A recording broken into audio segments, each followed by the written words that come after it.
Week 10 of the fantasy football season. Here's the top 15 tight ends I'm ranking this week. Number 1, George Kittle of the San Francisco 49ers. Arguably, Kittle and Brock Bowers, in my opinion, are the two best tight ends in fantasy football this season. So this week, back off by Kittle more healthy in this ball game. And it's a great matchup at the Tampa Bay Buccaneers, where Travis Kelce went out there, had a big game versus them last week. Their defense is banged up, and they haven't stopped anyone all season long. And I believe San Francisco is going to go into Tampa Bay, put up a decent amount of points, and Kittle is going to be a big part of it. Number 2, Travis Kelce of the Kansas City Chiefs. So the number 1 option now in the passing game is Kelce with Rashee Rice, who's been out multiple weeks and obviously out for the season.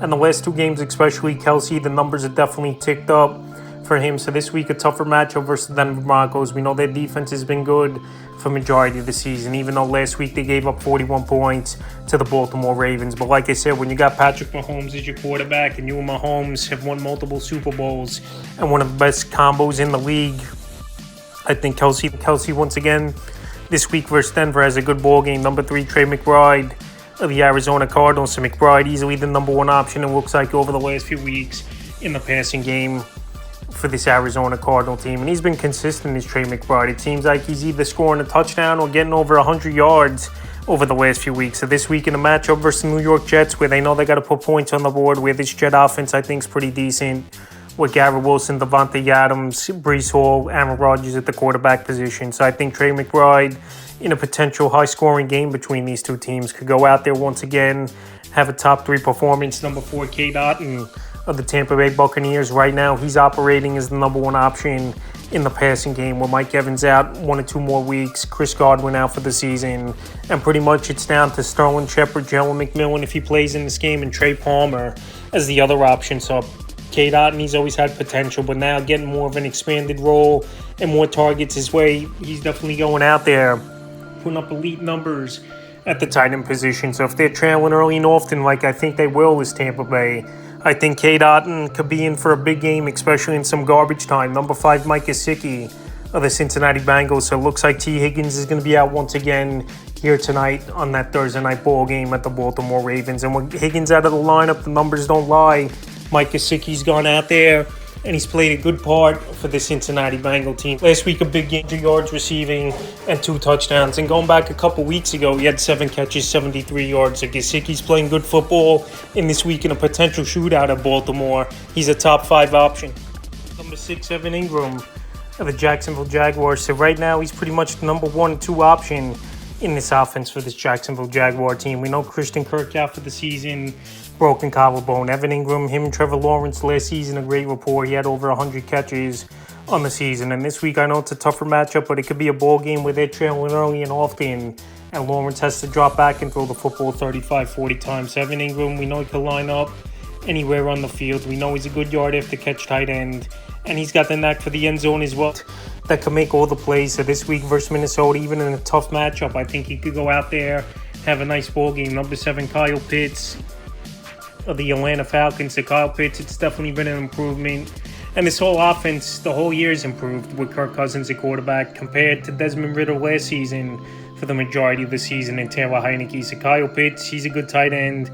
He makes explosive plays. I know last week was a down ball game, only 2.1 fantasy points in PPR leagues. But before that, 3 games in a row with double-digit fantasy games. So this week on the fast track, indoors in New Orleans, a defense that's definitely struggled over the last few weeks. I think Pitts bounces back this week. Number 8, Mark Andrews of the Baltimore Ravens. So Andrews, he was on a nice little run for the middle weeks of the year. From week 5 to week 8, he was playing good football as Andrews. And then last week, we didn't see much out of him, where it was the Derrick Henry and Zay Flowers show for this Baltimore Raven team. But Andrews, he's definitely looked healthier the last month of the season.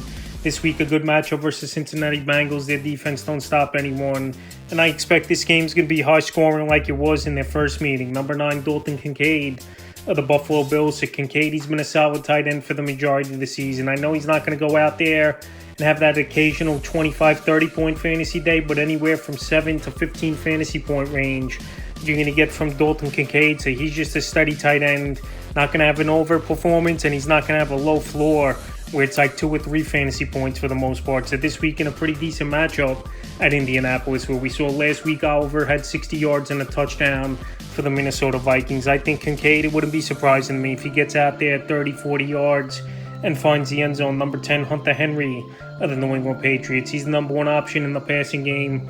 I believe is Hunter Henry for this New England Patriot team. He can run the routes. He's a good yard after catch tight end, and he's a matchup problem. So now with actually a quarterback who could stretch the field and get the football to him in the right spots in Drake May, even though he's a rookie, Hunter Henry's been playing good football, and he's definitely someone this week who's peppered with targets, even in a tough matchup at the Chicago Bears. Number 11, T.J. Hawkinson of the Minnesota Vikings. So T.J. Hawkinson, he returned from injury finally last week after he's coming off a torn ACL from this Minnesota Viking team. And like I mentioned early in the video, Oliver was benefiting from those tight end snaps where he had the 60 yards and a touchdown. But as the weeks go on, Hawkinson's going to get healthier.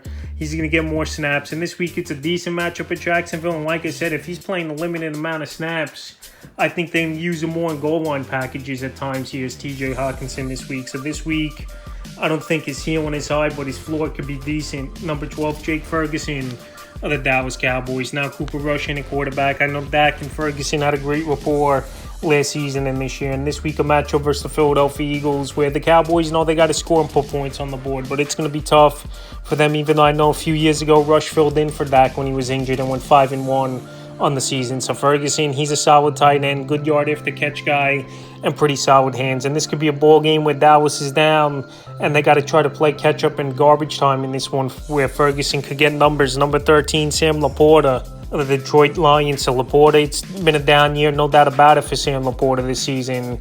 Pretty much one big game he's had all year. He's not getting a lot of targets. And this offense is built around running the football, and pretty much Amon-Ra St. Brown and Jameson Williams, who's had a decent year, and we'll see if he returns for sure in this game. So with his targets down, the upside not there, and one of the bigger busts in fantasy football this season, definitely Laporta could turn things around, but I just don't see it even in a decent matchup this week at Houston. 14, Zach Ertz of the Washington Commanders. Ertz had a down game last week in a plus matchup versus the Giants. 1 catch, 5 yards. But Ertz, he's been the number 2 option all season long in the passing game for this Washington Commander team. This week, not a great matchup versus the Pittsburgh Steelers, where I believe they're one of the better defenses in all pro football. But Zach Ertz, with his IQ and his route running ability, even though he's lost a step or two, he still finds ways to get open and make plays. And it wouldn't be surprising to me this week if he surprises and he has a better number than the number 14 tight end and the 15th and final tight end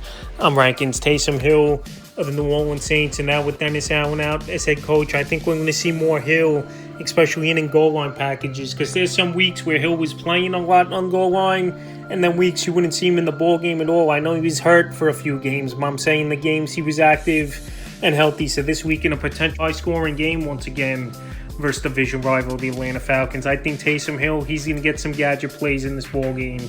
We know we could throw, run, catch a little bit. And the same team, they definitely need a boost a little bit offensively. Losing 7 games in a row, so that's the top 15 tight ends I'm ranking for week 10 of the fantasy football season.